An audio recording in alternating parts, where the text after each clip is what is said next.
Now let's look at his poem, The Road Not Taken. The road not taken.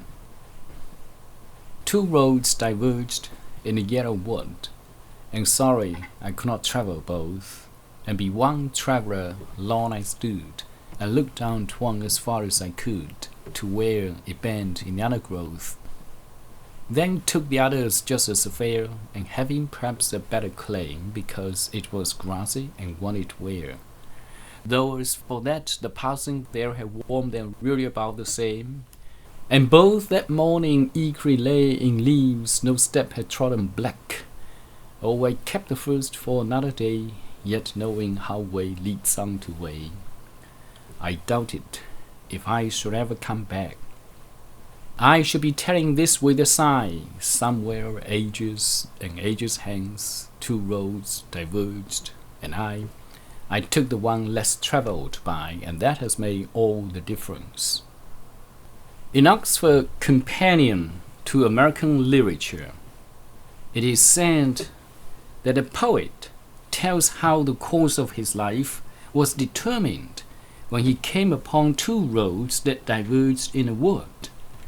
Forced to choose, he took the one less travelled by, and that has made all the difference. But it seems to me that this poem might be interpreted in another way. As I've mentioned, the Frost and his family moved to England in 1912 after their farm in New Hampshire failed. And it was during this time abroad that Frost met and was influenced by such contemporary British poets as Edward Thomas and Robert Graves. In the fall 1914, Edward Thomas often visited the Frosts. Thomas and Frost often went out for walks. Whenever they came to a crossroad, Thomas would habitually ask Frost which road to follow. Frost once said to him, "No matter which road you take, you will always sigh and wish you'd taken another."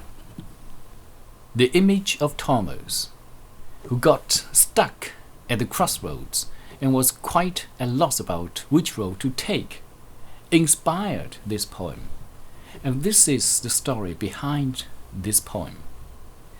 Indeed, every one of us will come to a certain crossroads in our life and wonder which will be the better one. Perhaps most of us will pick up one that has been less travelled by, and thus be thought a nonconformist.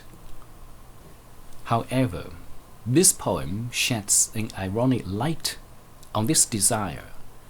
I should be telling this with a sigh, the speaker says. And the sigh does not echo the sense of release.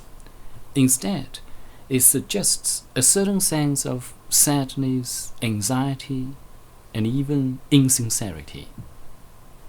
It seems as if the speaker is looking back from his old age with his grandchildren at his feet and says, "I took the one less travelled by, and that has made all the difference." While in his heart, he knows that he pretends to say so in this unnatural and affected way. Now, my question is there a road less travelled by in this poem? As the poet has suggested in the first three stanzas, that the road taken in this poem is as just as fair, and the poet notices that the passing there had warmed them really about the same, and the next line is even more explicit. And both that morning equally lay in leaves no step had trodden black. It would seem that both roads are fresh, as if new and untrodden that morning. And this certainly puts an ironic twist on the last aphoristic culprit. I took the one less travelled by, and that has made all the difference. It is typical of Frost poetry that the poet builds up in his poem a striking contradiction.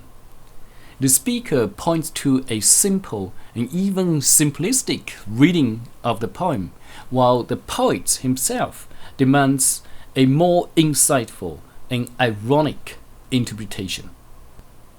Frost almost always seems to be simple, direct, and natural, but actually, he is almost always never as simple, direct, and natural as he appears to be. Now let's look at questions for discussion. Is there a road less traveled by in this poem? What do you think of Frost's dramatic way of presentation? Why does the speaker say, "I shall tell this with a sigh"? Is this sigh a relief of frustration? Is it possible that, looking back upon any choice made, one might wish one had chosen differently? That's all for this poem.